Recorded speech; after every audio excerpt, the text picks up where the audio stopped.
program tersebut. Sebelum itu saya nak introduce untuk dalam sidang kita pada hari ini. Bersama kita pada hari ini ada Datuk Mustafa Ali, Jabatan Kuasa Besar dan Ketua Pengarah Pilihan Raya Majlis Sabtu Malaysia PAS. Kita ada Rooney Liu, Jabatan Kuasa Induk untuk Malaysia dan juga mewakili Parti Demokratik Malaysia PAP. Kita ada Dr. Syed Azman, Steering Committee ataupun Jabatan Kuasa Induk Bersih. Kita ada Haji Muhammad Sabut, Vice President Majlis Sabtu Malaysia PAS. Dia Mahfuz daripada PAS dan masyarakat kami mewakili NGO.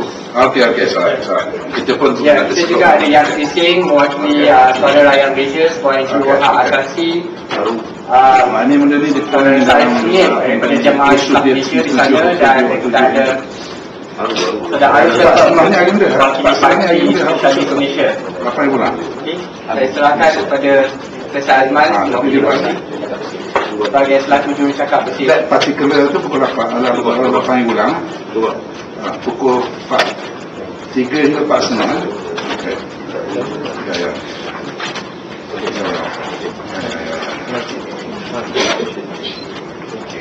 Setiap boleh juga. Okey.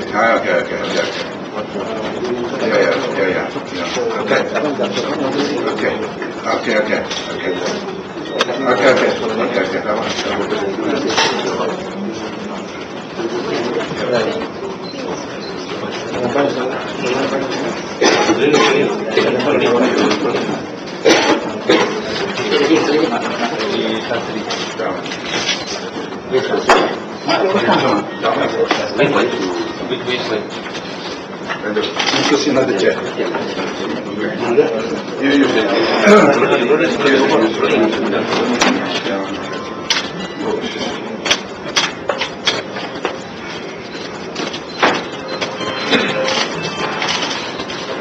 Tes apa kita dia orang?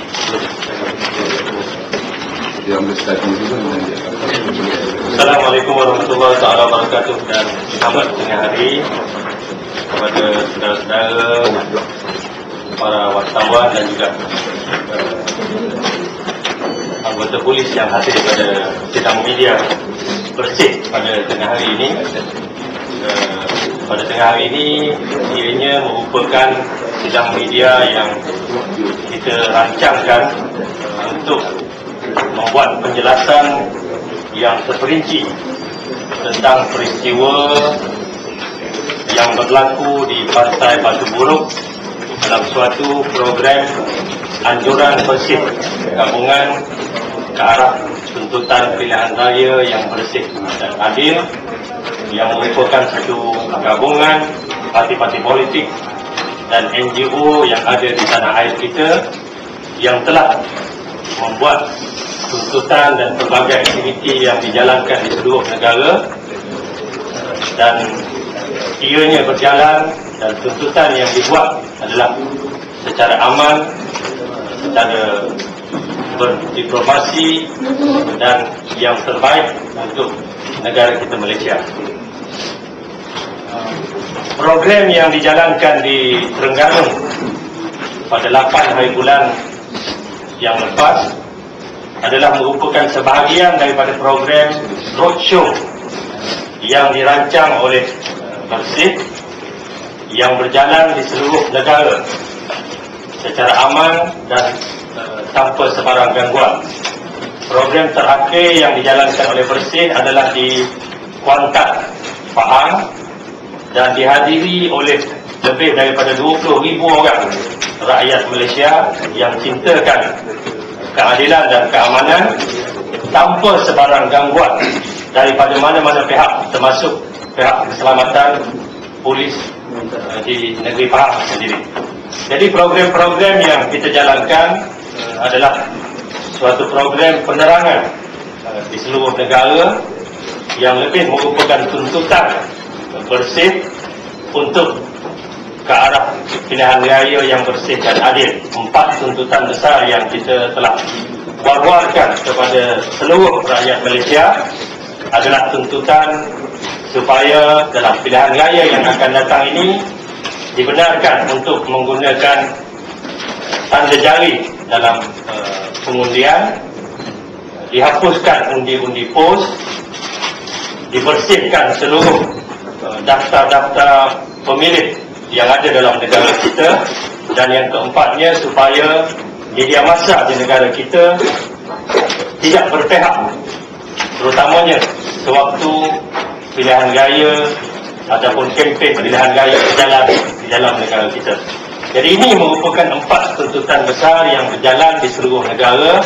Kita telah mengadakan, selain daripada program-program penerangan di seluruh negara, kita juga telah mengadakan bengkel-bengkel kepada parti-parti politik dan juga NGO-NGO di seluruh negara, tanpa sebarang gangguan, tanpa sebarang bentuk yang negatif yang boleh mewujudkan kekacauan atau gangguan dalam masyarakat dan negara kita. Selain daripada itu, saya bagi pihak Bersih ingin memaklumkan kepada media bahawa kita telah mengadakan pelbagai bentuk engagement dengan pelbagai pihak. Dengan SPR, kita telah mengadakan beberapa siri pertemuan dengan pengurusi SPR dan juga pegawai-pegawai SPR di Putrajaya. Kita telah mengadakan perbincangan. Kita telah juga bertemu dengan kelompok-kelompok intelektual, NGO-NGO yang ada dalam negara kita. Kita juga telah mengadakan engagement kita dengan negara-negara asing, pegawai-pegawai dan juga diplomatik di negara-negara asing, termasuk para diplomat daripada European Union. Kita telah bertemu dengan mereka untuk memberikan penerangan akan tuntutan dan juga hasrat Bersih untuk menghadapi ataupun tuntutan kita bagi menghadapi pilihan raya yang ke-12 yang akan datang.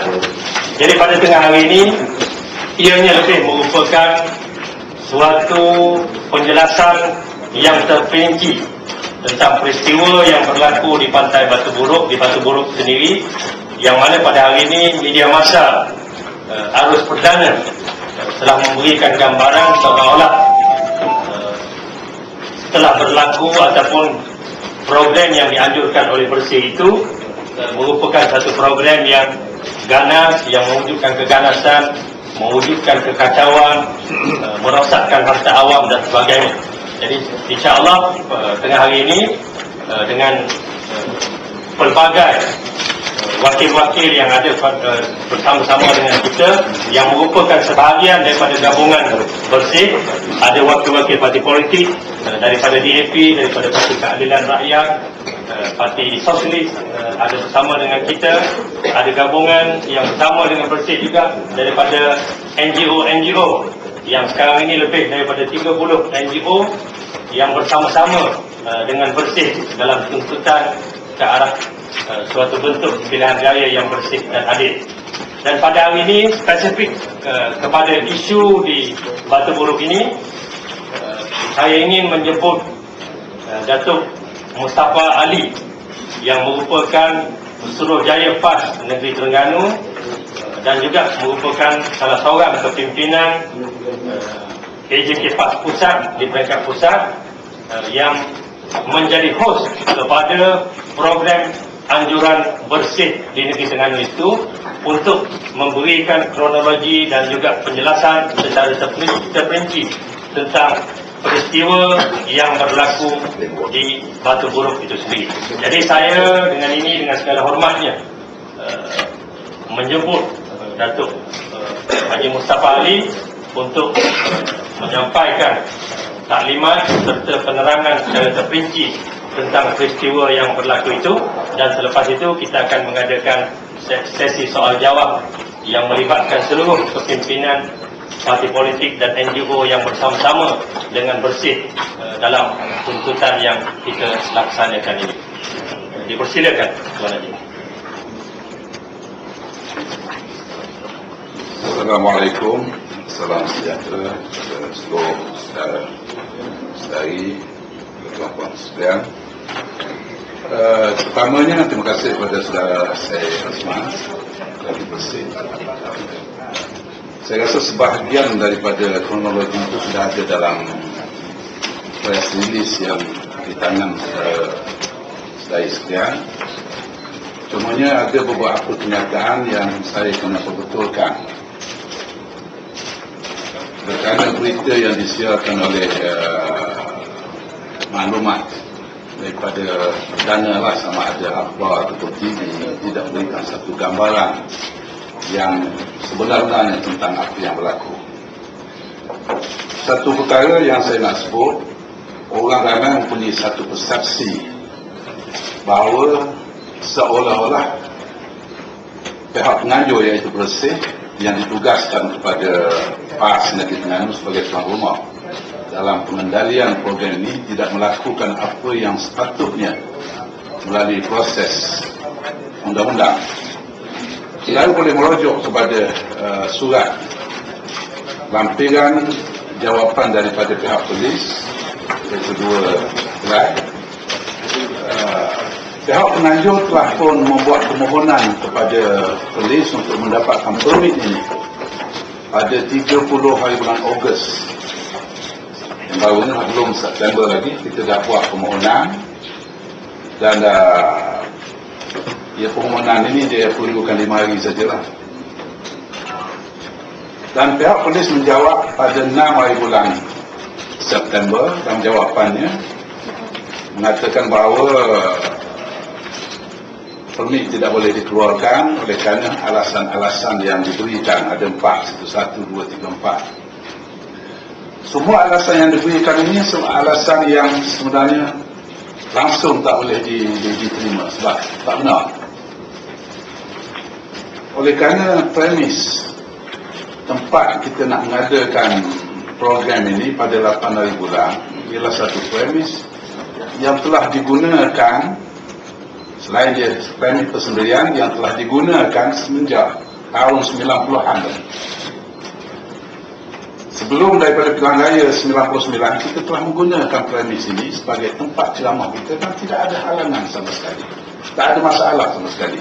Kalau dia sebut masalah kediaman awam yang padat tak betul, kerosakan prasarana tak betul, sepanjang kita buat tak ada yang rosak mengganggu ketenangan tak ada. Kemudian, oleh kerana tempat ini dipilih, premis ini berhampiran dengan tepi laut. Jadi orang ramai boleh duduk tepi laut itu berapa puluh ribu sekalipun. Ini yang menakutkan BN Terengganu, UMNO Terengganu. Jadi sebab itulah mereka nak halang kita nak buat ini, sebab perkembangan yang berlaku sekarang ni khusus di Terengganu, rakyat telah menunjukkan satu semangat yang tinggi untuk menolak UMNO BN dalam politik, dalam pilihan raya. Jadi sebab itu ini diadakan. Dan saya nak sebut lebih awal lagi bahawa program ini, apa yang berlaku itu adalah pre-plan.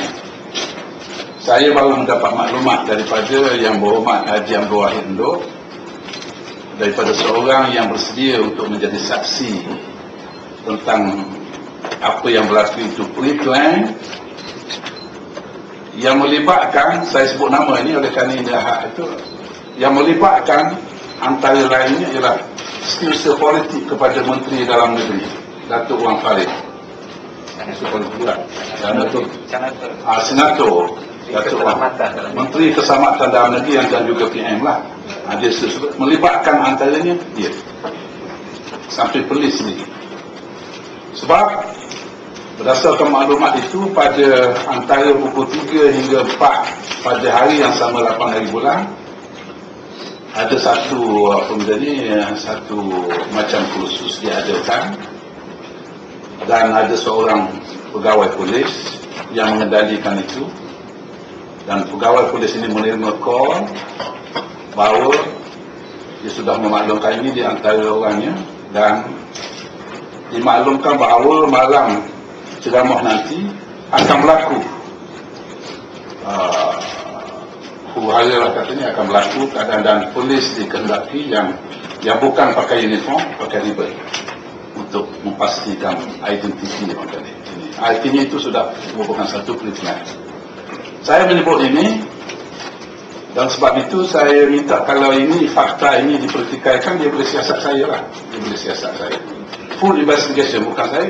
Full investigation must be done. Mesti dilakukan oleh pihak polis untuk mendapatkan satu gambaran yang sebenar-benarnya tentang apa yang berlaku. Jadi oleh kerana ini pre-plan, sudah dirancangkan awal, pihak polis telah mengambil perjalanan untuk berjumpa dengan tuan rumah, tuan punya rumah premis ini, dan pujuk tuan rumah supaya dia tidak memberikan kebenaran ceramah ini diadakan. Dia telah jumpa pada 7 hari bulan, iaitu hari Jumaat, menyampaikan satu surat supaya ditandatangani bahawa dia tidak membenarkan ceramah ini diadakan oleh bersih. Pihak tuan rumah mengatakan memang rumah ini selama-lama dijadikan tempat ceramah, termasuk dulu-dulunya oleh PAS, dan dia tidak ada halangan untuk dijadikan tempat ceramah terus-menerus. Jadi usaha polis untuk pujuk dia sign surat itu tidak dilakukan. 8 hari bulan, hari yang berkenaan, pukul 3 datang lagi untuk pujuk tuan rumah, tetapi tuan rumah tetap dengan pendiriannya, tidak akan mengizinkan, tidak akan bersetuju dengan apa cadangan polis supaya tempat itu tidak diberi kepada ceramah ini. Jadi mereka pulang dengan perasaan hampa lah, tak dapat mereka berolehi semacam persetujuan daripada rumah supaya tempat itu tidak dijadikan tempat ceramah. Mereka gagal. Apabila itu gagal, pukul 5, polis telah merobohkan pentas tempat ceramah itu akan diadakan. Pentas ini dalam perkarangan rumah itu. Mereka masuk rumah itu dan robohkan tempat itu. Dan waktu itu tuan rumah tak ada di rumah pun. Jadi sebab itu ini satu perkara yang sangat tidak betul dari segi undang-undang, dari segi moral, dari segi apa pun yang dilakukan oleh pihak polis. Jadi sebab itulah apabila kita terima surat ini, pihak penganjurnya telah pun membuat rayuan sebagaimana surat yang kedua itu bertarikh 8 hari bulan. Pagi itu kita buat rayuan kepada polis supaya ceramah ini diteruskan. Dan pemohon dipanggil untuk bonding pukul 5 petang tu. Yang nak diadakan ceramah 8 hari bulan, dan diberitahulah bahawa ceramah tidak diberikan kebenaran lah sebagaimana surat yang terdahulu diberikan, walaupun rayuan tidak dibenarkan. Dan ini sudah terlalu petang. Walau macam mana pun, pada pukul lebih kurang hampir pukul 9 malamnya, 8 hari bulan malam, Haji Abdul Wahid Induk selaku yang ketua PAS kawasan lah, yang menjadi orang yang memohon ini, telefon sekali lagi kepada pihak ketua polis negeri menerangkan bahawa kita dah, semua penceramah kita dah datang, persiapan semua dibuat. Ini sudah kita terima jawab pun last minute, tak ada cara lain, kita merayulah supaya berbeli dan suratnya supaya diizinkan. Tapi tidak diizinkan juga. Walau macam mana pun, kita sebagai pemimpin yang bertanggungjawab untuk menerangkan perkara ini kepada orang ramai, telah mengambil keputusan untuk pergi juga ke rumah tempat diadakan ceramah itu. Paling kurang pun tuan rumah mesti diberitahu tentang kedudukan sebenar mengenai ceramah ini. Jadi ke tak jadi ke, tuan rumah tak tahu apa, dia menganggap bahawa ceramah itu Jadi kami seluruh pemimpin ini, masuk Tan Sri Khalid, Haji Mak Sabu, dan saudara yang berhormat di rumah anak daripada negeri, dan saudara Azmi daripada Teras, dan saya Dr. Syed Azman, dan pimpinan-pimpinan yang lain termasuk saya sendiri. Kita telah pergi menuju kepada rumah tempat nak diadakan majlis itu, tapi kami telah disekat oleh pihak keselamatan lah, tidak membenarkan kami masuk rumah. Jadi saya telah bonding dengan pihak pasukan pihak ketua yang buat sekatan itu. Saya kata saya mesti dibenarkan masuk kerana saya nak terangkan kepada tuan rumah tentang kedudukan yang sebenarnya. Dia tak benar juga. Dan dia terus tak benarkan.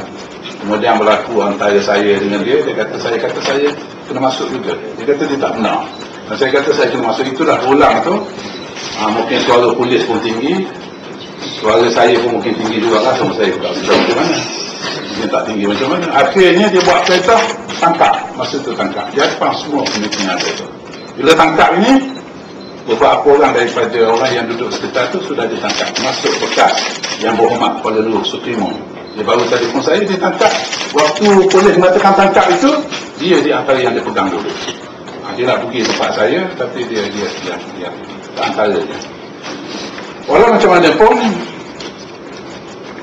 saya tidak sempat untuk ditangkap lah. Dia sempat untuk ditangkap lah. Tangan dia tak sampai.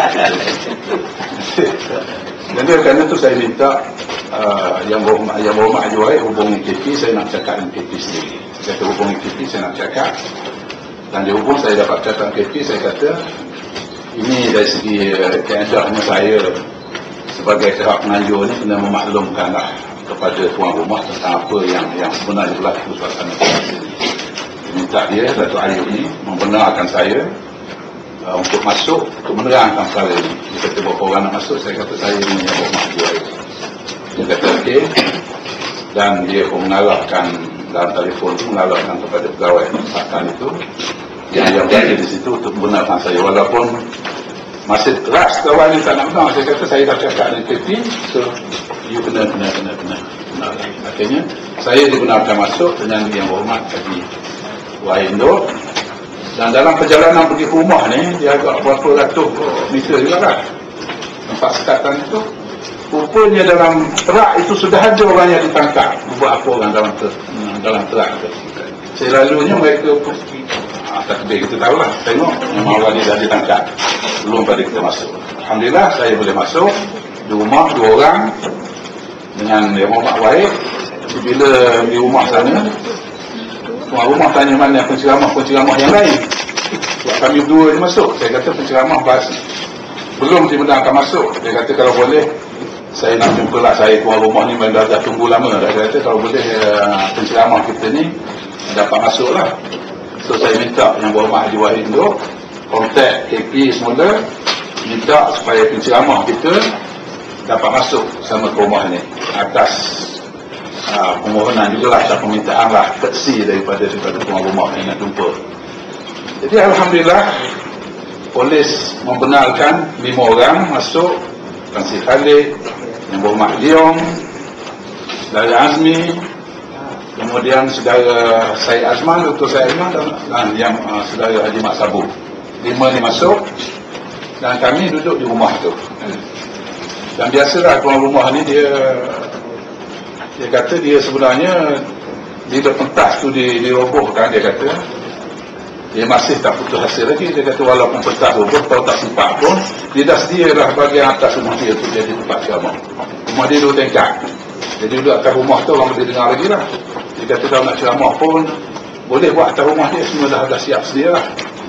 Tapi kami mengambil keputusan bahawa malam tu kami tak ceramah lah. Kami memutuskan kami tak ceramah. Kita hormati jugalah, walaupun keputusan yang dibuat kepada kami itu tak adil, tapi kami masih mematuhi keputusan yang dibuat. Kami tak teruskan dengan ceramah. Ceramah kami ceramah di kalangan kami sajalah dengan tuan rumah. Dari mana orang tu berbual-bual lah sehingga banyak masa tu. Jadi atas kita mengambil keputusannya, walaupun ceramah tak jadi, tetapi kami dah biasa punya ceramah sampai pukul 12. Jadi yang saudara Mak Sabu cadang, kita keluar pukul 12 lah, kita habis ceramah kita keluar lah. Jadi saya terima lah pandangan tu, alhamdulillah. Jadi kami terima pandangan tu. Apa yang berlaku di sana tu kami tak nampak, Kami tak tahu apa yang berlaku. Setelah kami keluar tu baru dapat gambaran apa yang berlaku, bahawa katanya polis telah pun menembak gas membedah mata kepada orang ramai. Tempat yang berlaku itu lebih kurang setengah kilometer daripada tempat yang kita nak adakan ceramah ini. Siapa yang pernah pergi Kuala Terengganu boleh tahulah, itu di sekitar Permai Parking, ada satu hotel. Polis roadblock itu sudah berlaku di situ, jalan besar. Bila roadblock itu sudah dibuat, jadi orang ramai berhimpun di situ. Jadi bila berhimpun, kita boleh mengagaklah bahawa berhimpun sehingga akhirnya nak bersurat, itu barangkali dilemparkan gas pemedih mata, pancutan air dan sebagainya. Yang berlaku itu saya difahamkan agak lama lah, tapi orang tak lari juga. Dan katanya orang tak lari, mungkin dia suka pada air, suka pada gas, saya tak tahu lah. Mungkin dia biasa lah dengan perkara seumpama ini. Dan akhirnya, kalau saudara tengok daripada kronologi dalam ini juga, bila saya difahamkan, ada orang yang instigate crowd ni supaya benda ni itu. Dan apabila ada orang instigate ni, jadi makin kelam kabut. Tapi orang dapat cam bahawa yang instigate ni polis bang, yang bukan yang pakai uniform, yang tak pakai uniform. Jadi orang nak pegang dia, masa tu berlaku tembakan yang kena pada dua orang tadi. Yang parah ni ialah Suhandi tadi, yang sudah pun dihantar ke hospital Kubang Periang, kena peluru hidup, pembedahan telah dibuat dan sedang stabil lah, saya difahamkan tadi, stabil. Pelurunya hampir mengenai paru-paru ni. Ya, itu. Yang keduanya, Azman. Ini hospital Kuala Terengganu. Pembedahan juga malam tadi berlaku. Dia kena di leher. Tapi alat di Terengganu tu cukup untuk nak buang peluru. Jadi pelurunya sudah katanya dah dibuang. Dia juga stabil. Jadi dua-duanya memang kena peluru. Peluru hidup. Dua-duanya kena peluru hidup. Jadi, dan apabila kami dapat tahu ni, kami terus yang saya dan khususnya yang berhormat Haji Wahidul pergi hospital, tengok memang dua-dua sudah ada di hospital. Tapi masa tu X-ray nak dijalankan, kami tidak dibenarkan duduk, kami keluarlah. Dan kami terus mengikuti perkembangan tu. Jadi saya cek dengan orang yang ada di situ, macam mana kedudukan yang dikatakan tadi polis pancu apa ni. Dia kata selepas daripada tembakan tu dibuat oleh pihak polis ni yang tak pakai uniform, keadaan jadi makin kurang kabut. Orang jadi mungkin naik-naik. Mungkin tak terkawal lah, apabila dah darah keluar dan ini dah jadi lain macam lah. Jadi mungkin masa itu tu berterusan sehinggalah pukul 1 lebih. Ini yang berlaku malam itu. Dan akhirnya dalam 1 lebih saya cek sama ada dia kata polis dah balik. Dan semua sekali dah acus. Dan saya sendiri pun masa itu saya berada di rumah yang baik, saya pun balik. Jadi cek beberapa ramai yang telah ditahan masa itu ada dalam kronologi ini, yang tercedera pun ada, kita masuk yang polis. Jadi angka-angka itu berdasarkan apa yang ada. Jadi kita ini yang dari segi presiden ini saudara boleh ikutilah bagaimana pendirian bersih. Tetapi saya sendiri selaku salah seorang daripada pimpinan PAS, juga pimpinan kita bersama dalam bersih, sebagai tuan rumah, saya sangat kesal dengan apa yang berlaku. Bahawa ini sesuatu yang dirancangkan, yang melibatkan UMNO, melibatkan pemimpin UMNO, bersekongkol dengan pihak polis. Dan ini apa yang berlaku ini merupakan satu provokasi sebenarnya yang menyebabkan berlakunya demikian. Dan oleh kerana ada campur tangan itu, ada gambar maklumat yang saya terima pagi tadi, katanya orang melihat ada orang yang datang selepas daripada tengah malam itu bawa bendera UMNO, bakar bendera UMNO, bukan orang yang orang lain yang sama-sama itu.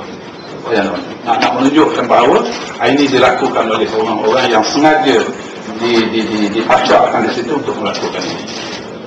Saya bagi ini secara terbuka sebenarnya, sebab saya ada maklumat ini dan saya tanggungjawab. Dan saya mengharapkan satu full investigation dibuat oleh pihak kerajaan terhadap kejadian di Batu Buruk pada 8 hari bulan ini, supaya dapat kita lakukan apa yang sewajarnya. Dan insyaAllah langkah-langkah selanjutnya akan dilakukan oleh pihak kita lah. Di antaranya boleh. Ya. Jadi kita kesannya masalah pancutan air gas ni dah biasa pada kami sebenarnya. Di Terengganu ni tahun 80-an dulu sudah berlaku lemparan gas ni. Lalu masa aku tahu berapa kali tak tahu lah. Itu biasa, sebab itu bagi kita dah biasa. Di sini pun di KL dah biasa zaman reformasi. Tetapi penggunaan peluru hidup, this is the first time. This is the first time. Thank you for police. Ya, ini the first time polis pihak berkuasa menggunakan peluru hidup terhadap orang yang hadir satu majlis ceramah. Ini satu yang sangat bertentangan dengan apa convention sekalipun pada faham saya. Israel pun tak buat. Ya, ada. Itu tambahan tu. Okay. Jadi inilah cara yang. Jadi seterusnya kita telah membuat laporan polis tentang oleh keluarga masing-masing lah orang yang dah kena peluru ni, dah ada report polis dibuat. Dan apa-apa yang berhubung dengan legal, kita akan ambil perjalanan seterusnya dan kita akan dikendalikan oleh legal team kita. Sepanjang semalam tu lawyer kita, peguam kita dah handle kes ni di Terengganu, tetapi legal team yang akan diketuai oleh saudara Hanifah Maidin insya-Allah akan mengetuai legal team bagi pihak bersih dan juga pas lah dia punya apa yang berlaku tu. Dan selain daripada itu, kita juga akan mengemukakan insya-Allah satu memorandum kepada Suhakam insya-Allah, kepada Ketua Polis Negara dan juga kepada Ketua Polis Negeri Terengganu sendiri. Cuma saya nak sebut sikitlah tentang Ketua Polis Negeri ni. Kita telah pernah jumpa dia, bincang berhubung dengan suasana di Terengganu, berhubung dengan ceramah ni. Sudah dua bulan yang lalu kita bincang. Dan masa elok suasana. He was quite a reasonable man dari sudut itulah waktu kita jumpa. Dan waktu kita cakap pun dia boleh benar tu, I think kita hormati jugalah dari sudut tu. Tetapi saya rasa he was under pressure oleh politik yang menyebabkan dia kemudian. Jadi sebab itu kita akan juga memorandum kepada Ketua Polis Negeri, Ketua Polis Negara dan di Parlimen insya-Allah sudah memorandum dah dia usul dah dimukakan. Esok ya. Saudara Salahuddin yang bawa. Dan di Parlimen Saudara Salahuddin telah memukakan usul untuk membincangkan perkara peristiwa di Batu Buruk ni, dan kemungkinan ni besok kalaupun perbincangan itu dibuat. Walaupun pihak wakil-wakil BN dah tembak kat kita dalam Parlimen tu pun ya. Jadi tak ada perlu hidup dalam Parlimen, tembak macam tu je. Jadi kita boleh tahan lagi lah. InsyaAllah. Okay, terima kasih. Sebagai tambahan sedikit lagi, kita minta Tan Sri Alif untuk memberikan first hand experience beliau bersama-sama dengan kami di Pantai Batu Buruk. Silakan. Bismillahirrahmanirrahim. Assalamualaikum warahmatullahi wabarakatuh. Dan selamat tengah hari.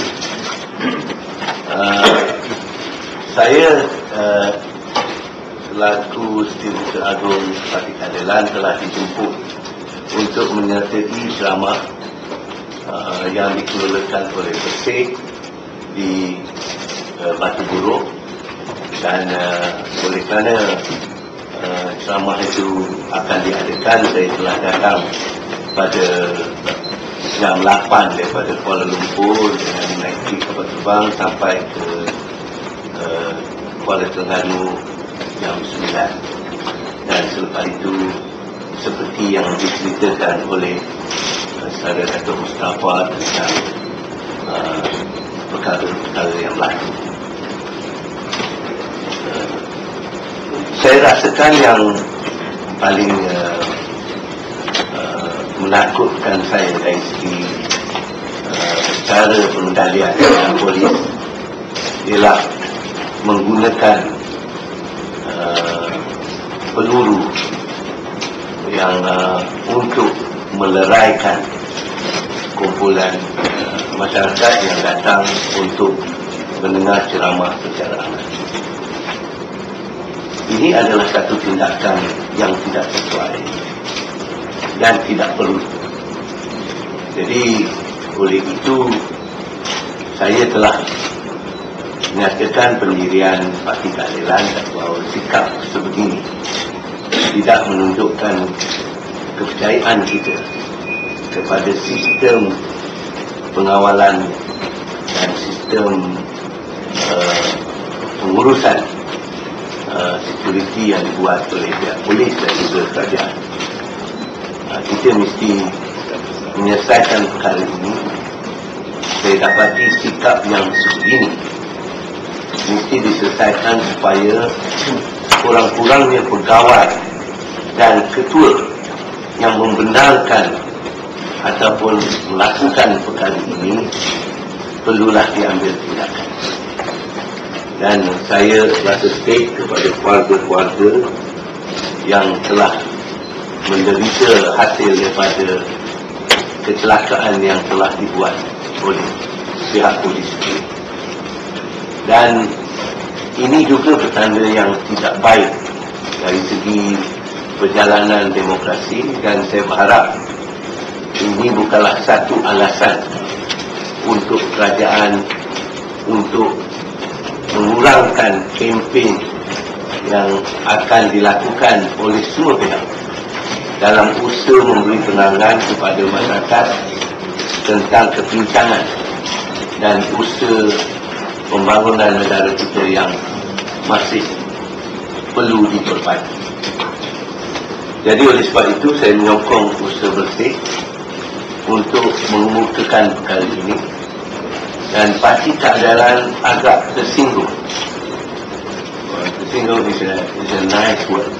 Agak tersinggung kerana akhbar-akhbar tempatan telah mengatakan bahawa rusuhan ini hasil dengan adanya Parti Keadilan.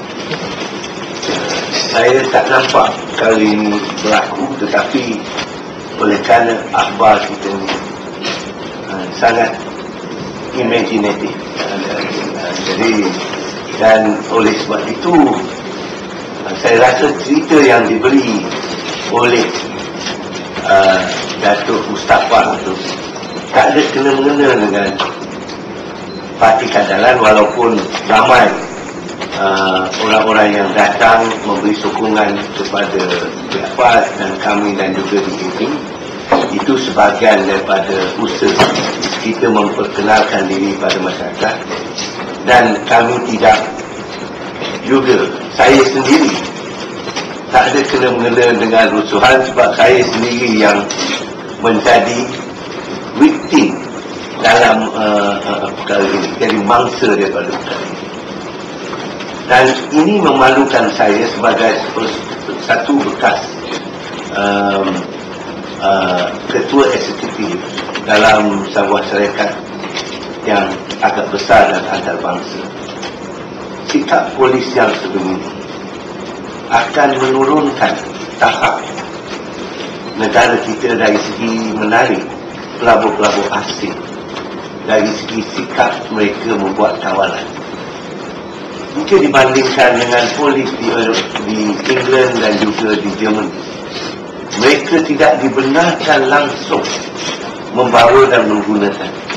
Mereka diperintahkan supaya mencari jalan bagaimana mereka-mereka yang membuat rusuhan, ini membuat rusuhan, dapat dipertahankan. Jadi sikap ini ada satu sikap yang menakutkan, dan ini akan dipersoalkan sama ada inikah sikap kerajaan Barisan Nasional untuk menegakkan demokrasi di negara. Saya memandang berat perkara ini, dan kami meminta media massa untuk menerangkan kebenaran. Dan saya juga meminta media massa yang di Malaysia ini juga menerangkan kebenaran. Saya berharap mereka ini adalah kumpulan profesional seperti saya dan tidak disalahgunakan oleh kerajaan atau parti politik Barisan Nasional untuk memesongkan apa yang benar. Saudara-saudara, saya ingatkan, kita profesional. Hari ini boleh jadi Barisan Nasional, masa depan boleh jadi parti yang lain. Jadi sikap kita sebagai satu individu profesional adalah lebih penting daripada memboleh ataupun mengikut telunjuk Barisan Nasional. Ini bukan satu sikap sebagai satu negara yang maju. Jika kita nak dapat nafkah ini bukan ini cara. Jadi saya berharap janganlah kita berlaku sedemikian. Jadi saya berharap kita sama-sama memperjuangkan satu keadilan yang mana sikap polis yang buruk ini dihentikan dan mereka mesti mendapat segala bantahan dan juga menerima beban daripada kerja yang gigih yang telah mereka jalankan. Terima kasih Yang Bahagia Tan Sri. Sebelum saya membuka kepada soal jawab, saya ingin memaklumkan kepada seluruh pres tentang jadual roadshow yang telah dijalankan oleh Persih dan yang akan dijalankan oleh Persih di seluruh negara.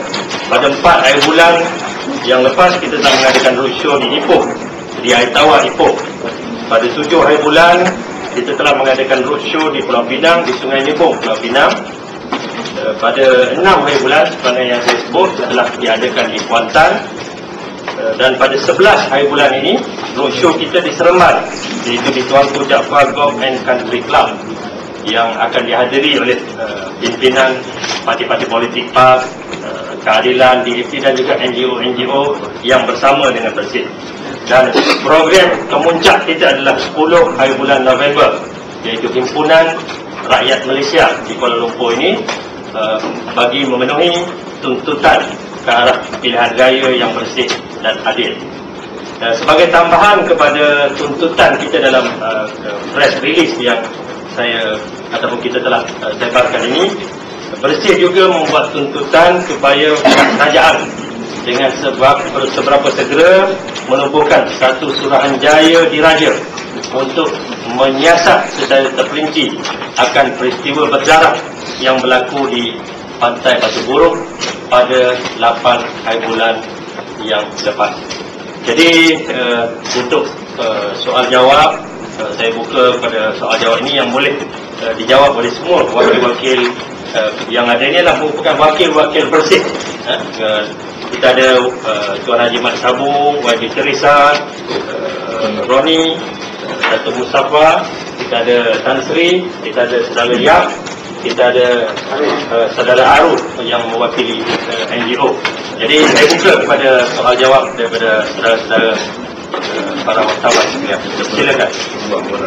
Can we have the neighbor so we can show?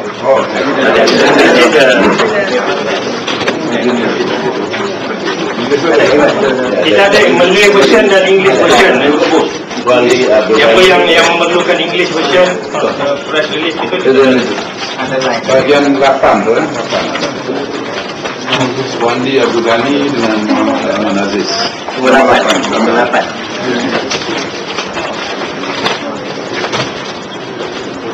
The other thing is that only one bullet fired or No, not 2 different bullets. at least two. At least 2. At least 2 bullets. 1 each. The police fired at them when they tried to tangkap the. Nah, bila orang kenal dia instigate orang kenal dia nak lari lah, nak tengah-tengah nak lari macam mana orang nak pegang dia. police was not in uniform. Not in uniform. Betul, sebab polis itu ikut apa yang kata polis itu cuba lakukan provokasi. Ya. Jadi apa tu? Orang awam tu nak cuba tangkap dia. Nak cubalah sebab dalam majlis kita tak ada provokasi yang dibuat oleh orang kita. Itu sudah daripada sepanjang masa. Mana kalau buat provokasi itu bukan orang kita. So they suspect must be somebody else. What he was trying to do? Yeah. What he was trying to do? Was he provoking your friends too? No. I just thought that was the version given. So not sure what he was actually doing. Saya tambah sikit, dalam parlimen kami pernah bertanya soalan berapakah ceramah BA untuk menghadapi kekacauan.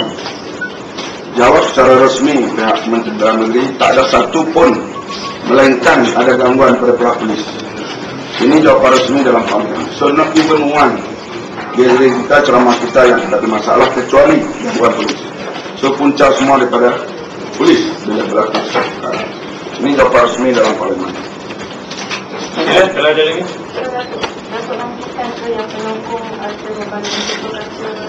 Kita tidak tahu siapa yang melakukan itu. Sebab ada campur tangan tadi. Dakwaan polis yang menembak dua wanita tu, apa dia kata dia nak menyelamatkan diri dia. There is a version lah. Our version is different. Itu investigate lah kalau anda tahu yang sebenarnya. Ya. Other two people corps members. Dua-dua ni ya pas. No, I just nak highlight. Just I think one important thing kita kena recognize. Suhakam has already said that police permit itu ada double standard based on the Kesas Highway incident. You can get the Kesas Highway punya 5th November punya tu. Dia mengatakan bahawa police permit is double standard. So there's double standard for opposition and for ruling party. Itu one issue. Police memberi satu statement mengatakan the person yang who was what we call agent provocator itu adalah FRU. Our question is, why is FRU not in uniform? Kalau policeman ini, kalau ada dalam uniform, kalau dia menjalankan kerja rasmi, tidak ada isu yang timbul di sana. So I think the police kena sangat professional, no? Bila dia menjalankan, especially the public assembly. This is not a secret underground operation. It's a public inquiry di mana permit was applied, which was denied. And we think under Article 10 perlembatan, rakyat mempunyai hak untuk berhimpun. Private house, this is private house, kita dah menang semua kes. Yes, so I think it's very ridiculous. Soalan-soalan yang timbul hari ini adalah, how come policeman tak ada uniform? Adakah satu bullet ke dua bullet? Atau macam John F. Kennedy, the magic bullet, satu bullet boleh tembak beberapa orang? No, these are the question I think sangat critical, And how can the police dalam satu keadaan where there's a lot of public pegang senjata, bawa gun? That is very serious. Ini isu-isu yang menggerunkan, keadaan demokrasi di sini. So Mustafa, you mentioned what the police investigate. Would you go further, calling for the CPO of command to be suspended? No. Under investigation. Just as Wakil Besar dah cakap, Royal punya commission to investigate, so we go along with that. We go along with that. Polis ada parti. Yeah. So, why in the first place the public want try to tangkap the police? Are they provoked by the police? Yes, that's what I say.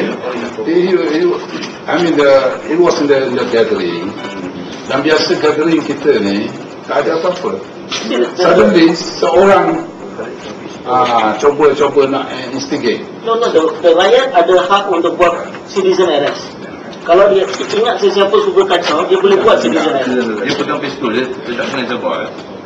Dia sudah yang. So, Ada lagi soalan? Silakan. So, what about things that there were Molotov cocktails and all that? we didn't know. There was a statement made by the police. Kita tak tahu apa yang berlaku sebenarnya. Itulah yang memerlukan kepada Royal Commission itu untuk investigate. You said the police are very grievous. No, that was what was the plan.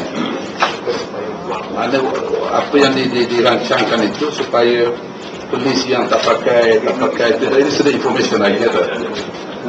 Mesti pakai ribbon supaya antara mereka itu boleh identify. Sorry, Dato', just now I didn't get the point that you said the operation is a pre-plan, because there was some meetings between the civil servants. No, meeting where one of the police officer was involved. In that meeting, the police was receiving phone calls from the higher up explaining about what was going to happen if kalau ceramah ni itulah. Jadi itu yang the kursus was not police in kursus. This kursus was something else. But one of the police officers was the one who was giving the kursus. So he was speaking to the higher up, and all the audience was listening to what he said. So when will you be submitting the memorandum? We are preparing it. We are preparing. Roni ada tambahan. Saudara Roni. Thank you.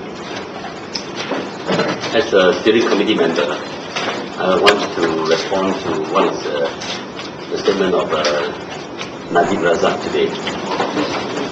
He said that the police has a right to do whatever they want to do in Kuala Terengganu, and as a political leader, they do not intend to interfere. He also said that the police has done whatever within their rights.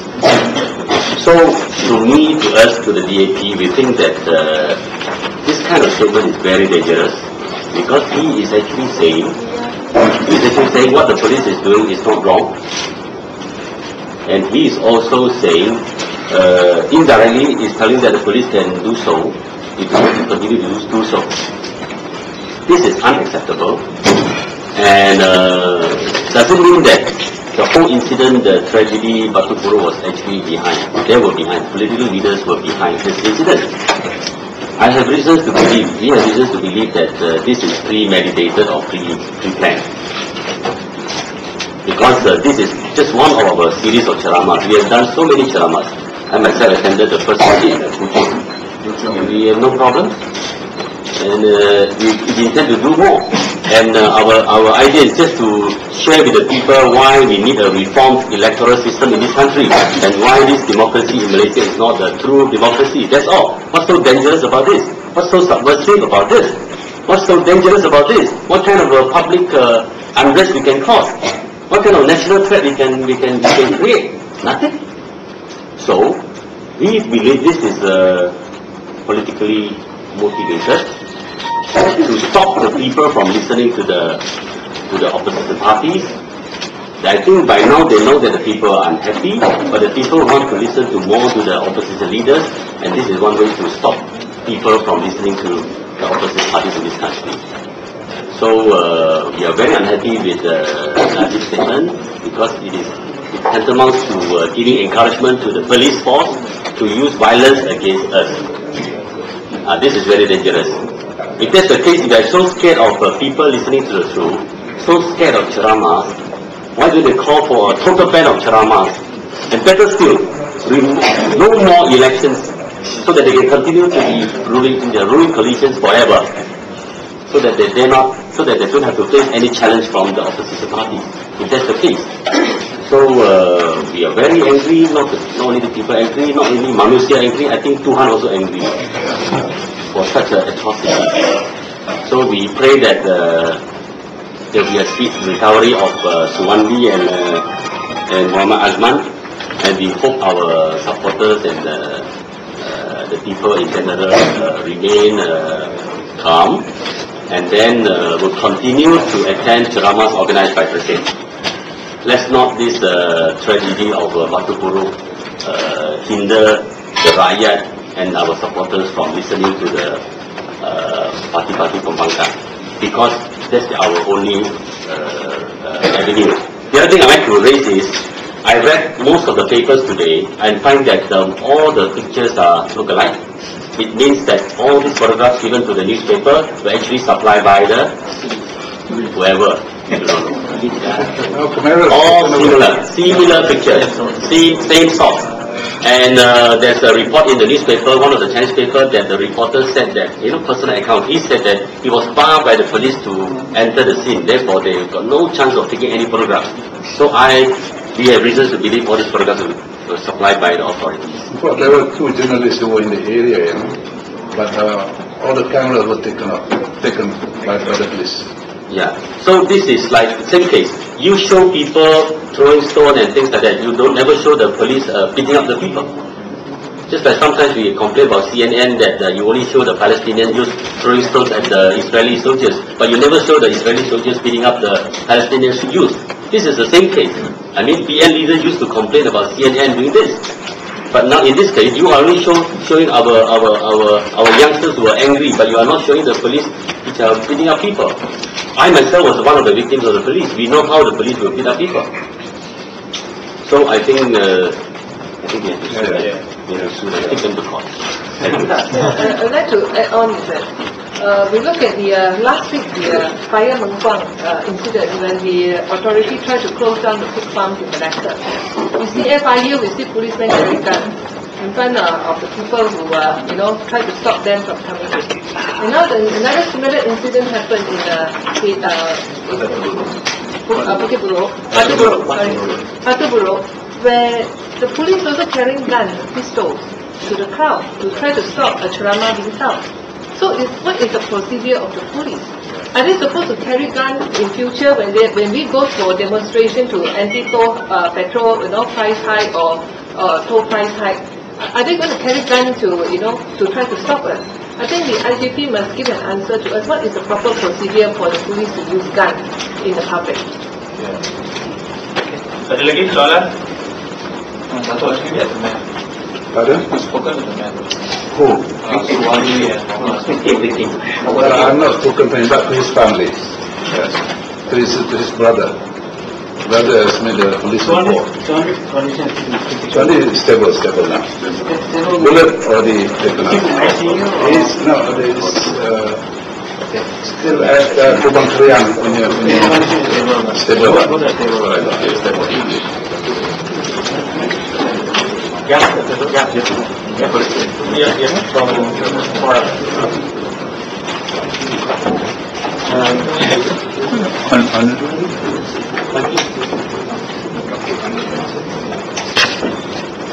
Bagi pihak Solvay Malaysia, kami merasa kesal terhadap insiden yang berlaku di daerah ini, dan kami mengucap keras-kerasnya tragedi yang berlaku, di mana sekali lagi kedaliman dan kekerasan pihak polis telah ditunjukkan dengan jelas sekali dalam insiden ini, dan perkara ini perlu dihentikan kerana ini adalah seperti yang telah dikatakan oleh saudara pengurusi bahawa peluru hidup pertama kalinya digunakan ke atas rakyat jelata dan tanpa senjata yang telah berhimpun secara aman. Ini satu tindakan yang sangat serius dari segi pencabulan hak asasi manusia, bukan sekadar pencabulan hak asasi manusia berhimpun, tetapi dalam insiden kali ini adalah pencabulan hak nyawa yang begitu penting sekali dalam konsep hak asasi manusia. Dan hari ini isu insiden ini kami rasa tidak sepatutnya berlaku, kerana sudah berkali-kali telah telah dikatakan oleh pihak kuasa bahawa hak berhimpun itu adalah satu hak yang perlu diberikan kepada rakyat, dan ini telah dijamin dalam Perlembagaan Persekutuan. Dan dalam tambahan kepada apa yang ditimbulkan oleh saudara Aru, dalam report of Suakan Public Inquiry dalam KLCC, The Bloody Sunday tahun lalu, Mei 28, di mana kesimpulan yang telah dibuat oleh pihak suaka adalah yang pertama, perhimpunan aman tidak perlu meminta permit daripada pihak polis. Itu adalah melanggar hak berkumpul. Dan kedua, dalam insiden PLCC itu, Bloody Sunday, di mana public inquiry yang dikendalikan oleh pihak suaka tidak dapat mencam mereka yang melakukan kekanasan kerana FIU memakai topi dan semuanya, dan tidak memakai walaupun mereka memakai seragam tetapi tidak ada identification di dalam uniform ini. Jadi dalam isu di Kuala Terengganu ini lebih serius lagi kerana polis ini langsung tidak memakai uniform. Jadi lebih sukar lagi untuk mengenali siapakah mereka polis dan siapakah mereka agent provocator. Dan saya rasa di sini mereka telah memainkan dua peranan yang telah berlaku di Kuala Terengganu. Dan persoalannya yang pertama itu hak berhimpun. Itu yang pertama sekali yang tidak sepatutnya berlaku. Apa yang berlaku tidak sepatutnya berlaku jikalau pihak kerajaan pihak polis menghormati hak berhimpun rakyat. Jadi insiden ini tidak akan berlaku. Yang kedua, insiden ini juga tidak sepatutnya berlaku kerana apakah tindakan prosedur yang dilakukan oleh pihak polis itu perlu, walaupun undang-undang memberi hak kepada polis untuk use force, tetapi penggunaan kekerasan itu perlu memenuhi dua kriteria. Untuk memenuhi dua kriteria supaya menjadi satu tindakan yang boleh diterima, reasonable.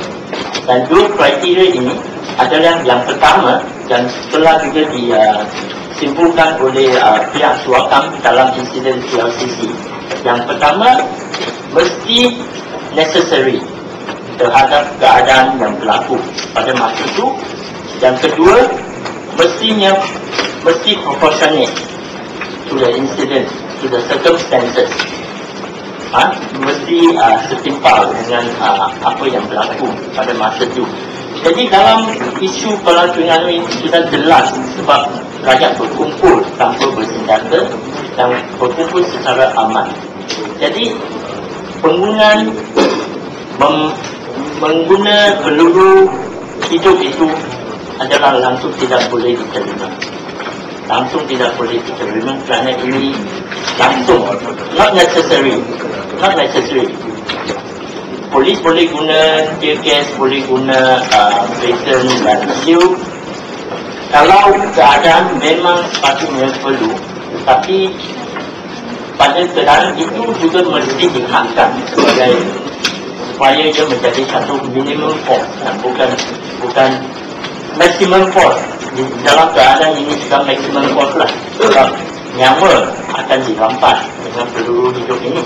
Jadi ini satu tindakan yang tidak munasabah, not reasonable, not necessary, and memang adalah satu tindakan yang not proportionate to the circumstances and incident. Jadi kami rasa ini adalah satu pencabulan hak asasi manusia yang sungguh serius, dan kami menyokong, memandangkan pencabulan yang begitu serius itu, kami menyokong cadangan supaya satu Suruhanjaya ditubuhkan untuk menyiasat cara menyeluruh insiden yang berlaku.